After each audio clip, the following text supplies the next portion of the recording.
I finished my audiobook, Deep Time Dreaming. I didn't write it. I finished listening to it.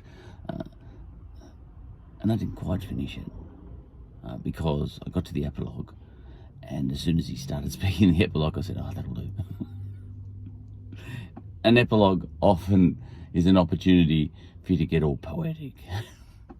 Look, I'm sure it was lovely, but a couple of words into that, I said, no, I've heard all I need to hear. What was he saying in the epilogue? This is when it all gets personal and all that sort of stuff, and how much, I wandered out into a desert and I just felt the spirit of the indigenous people and all that sort of stuff, and it looked like he was going to give a few lessons on what we should be doing and all that sort of stuff. It's an archaeology book, but this is where he starts to, no doubt, give us, a whole moral way to look at it all and all that sort of stuff. But I think he covered all that by just presenting all the facts in the book, and the book was good. All right. What did he say? He waxed Homer. He waxed the Odyssey and the Iliad. He quoted, and again with that, it's the narrator I had a problem with in this book, not the writer. The narrator in this awestruck voice he's got all the time when he's speaking about indigenous people. He said, and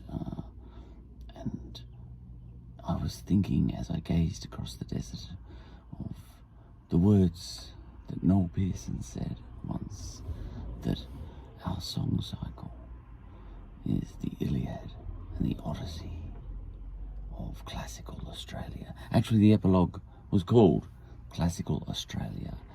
And I went, yeah, all right, we're waxing poetic there. Look, it would be, because it's an origin sort of story and all that sort of stuff. But what that, I wouldn't be comparing, it wouldn't work to compare all the different origin stories and all that sort of stuff. Can the Vedas be compared to the Odyssey and the Iliad? Well, yes, of course they can. But, and the indigenous song cycles too. I don't know anything about these indigenous song cycles. I heard them mentioned from time to time through the book, I think. And no doubt, yes, they are full. If I had the time, I'd work them out. But if I had the time, I'd listen to the Odyssey and the Iliad too, and I haven't listened to those yet. I've still got my uncle, who's Greek.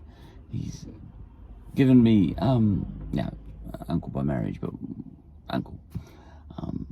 I'm not into first cousins, second cousins, third cousins, and all that sort of business, and cousin by marriage and all that sort of stuff.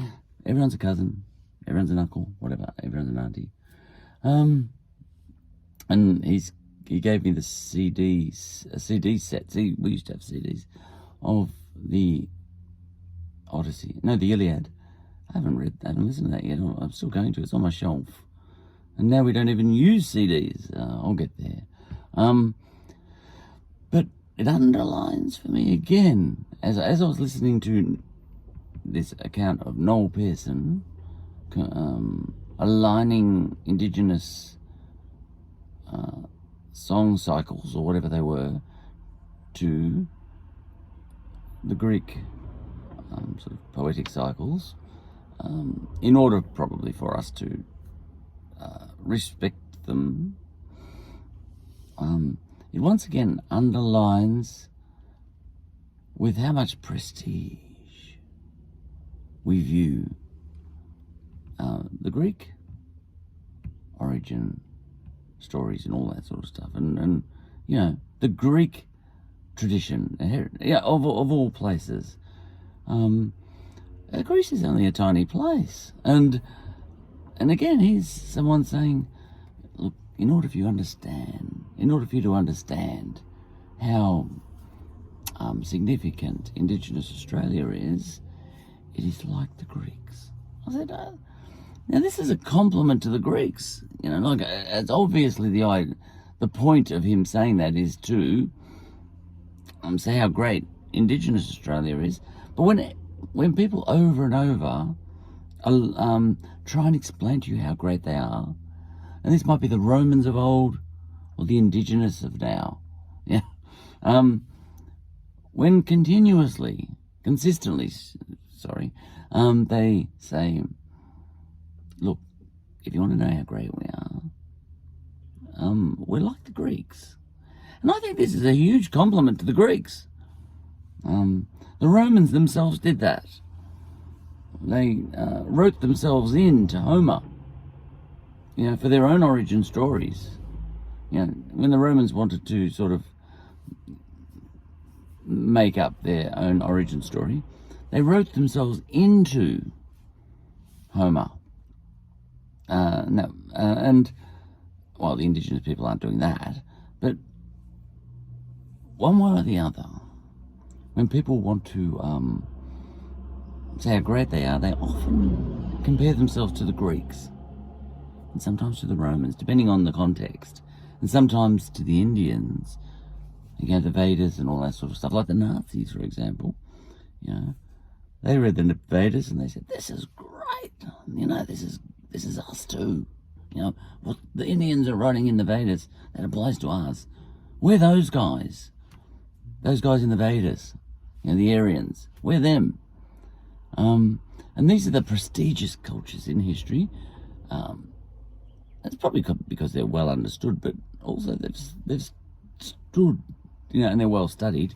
And indigenous song cycles are not well studied by the rest of us much.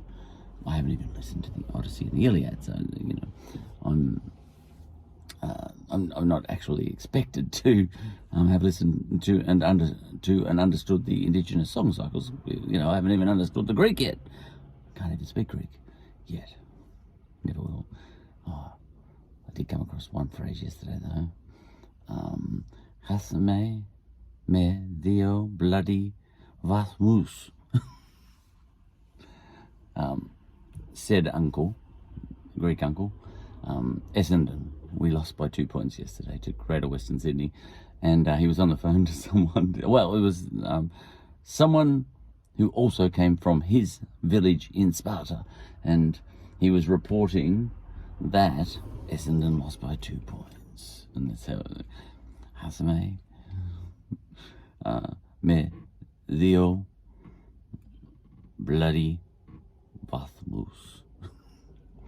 You can say Hasame, his sister, who's my mother-in-law.